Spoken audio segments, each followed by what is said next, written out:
Welcome to the third installment of Trips and Traps. I'm Andy Serling, joined by Eric Donovan.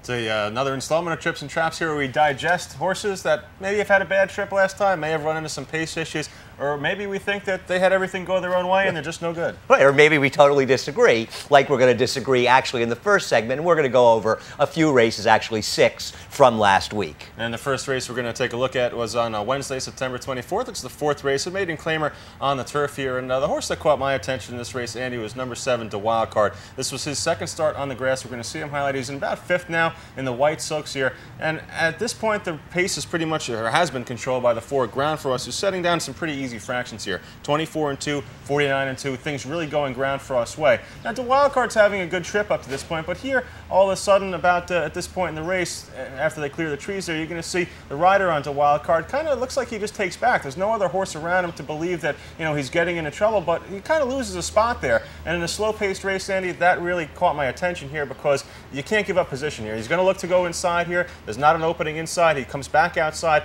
and now he finds himself in a spot where there's some horses around him, and he's in a little bit of traffic here. When he kicks in, he's going to make a good late run here. He doesn't have that good, strong, huge turn of foot, but he's a steady grinder here through the stretch, and you're going to see him come on through. Horse to his outside is the number 12, Propensity, and you're going to see him come on through here between horses. He kind of runs up in behind horses here and has nowhere to go at the finish. I think that last move there cost him possibly 3rd instead of cost him 3rd, but he finished 4th instead of 3rd there. You don't think that was too bad a trip? Well, I get what you're saying, and I'm not totally against you. My problem with it is he had so many things go well for him, and I wondered. It didn't feel like the rider took back on him in the turn. It just felt like the horse himself maybe had trouble keeping up, and then he ran at the end. Now, one thing I would say that's positive for him is the 1 1/8 2-turn races at Belmont. The only 1 1/8 race we run here are 2 turns.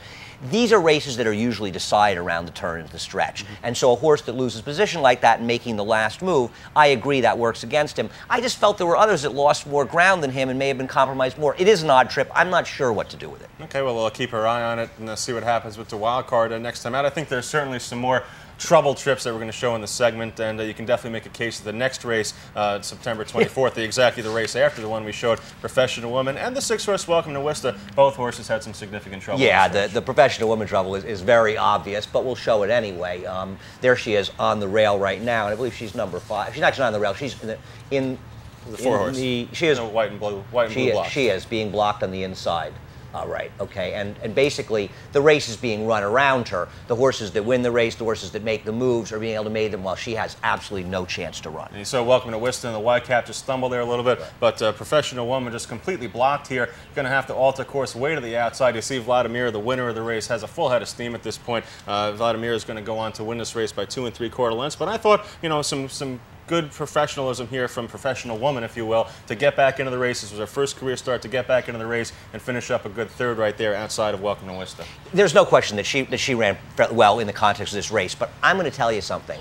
I hope that she gets overrated by this trouble, and the next time she shows up in a slightly tougher New York bred race, because the bottom line is Vladimir, who won this race, had a lot of chances. I'm not sure how strong this field was, and I think that she might be overrated. I agree the trouble was severe, and she probably could have won this race if she had a clean trip.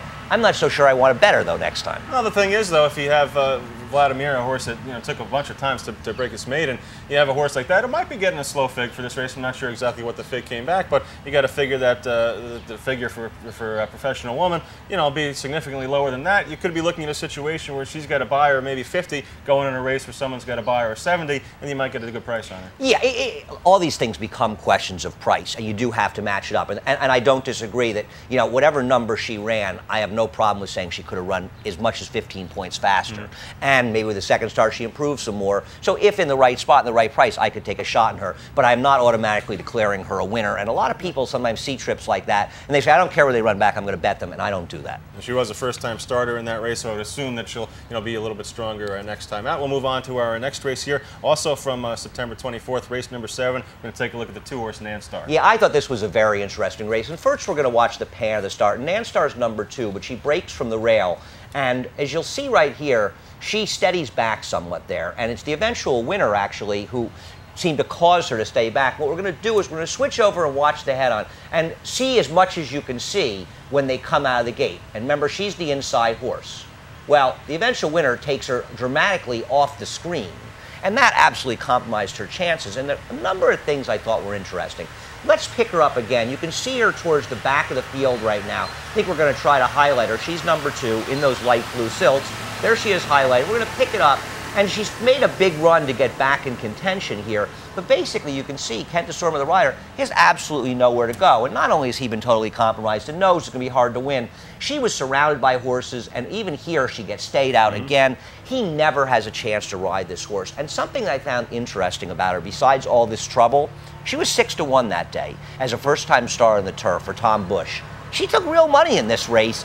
Considering all that trouble, I don't care that she ran way back in the field. I am going to be very interested in NAN'S Star next time she runs. Yeah, I agree. It was definitely a trouble trip. Although to set up that race a little bit, there was kind of some confusion into the race. The favorite, I think, was Got That Money, a horse from Jimmy Ryerson. Yeah. You don't see too many of his horses go off favorite here in turf races. So there were a lot of confusion in that race. A lot of first-time starters, horses trying to turf. But definitely, I thought an effort worth watching out for next time, NAN'S Star. Yeah, I just thought there was enough trouble in different ways that doesn't really show up unless you watch the race carefully. The NAN'S Star is not going to be one of these horses that, I think it says bothered start in the chart, but it's not going to be one of these horses that gets tremendously overbet because of the trip, and I'm not going to be surprised if a completely different horse shows up. Okay, we're going to take a quick time out. That ends the first segment of Trips and Traps. Once again, we have that email address up and working. We'd love to hear your comments. The email address, Trips and Traps with the and sign at NYRAinc.com, tripsandtraps@NYRAinc.com. We're going to take a break here. We'll be back with the second segment. Take a look at some of the big races from Saturday, the Flower Bowl and the Vosburg. That coming up next.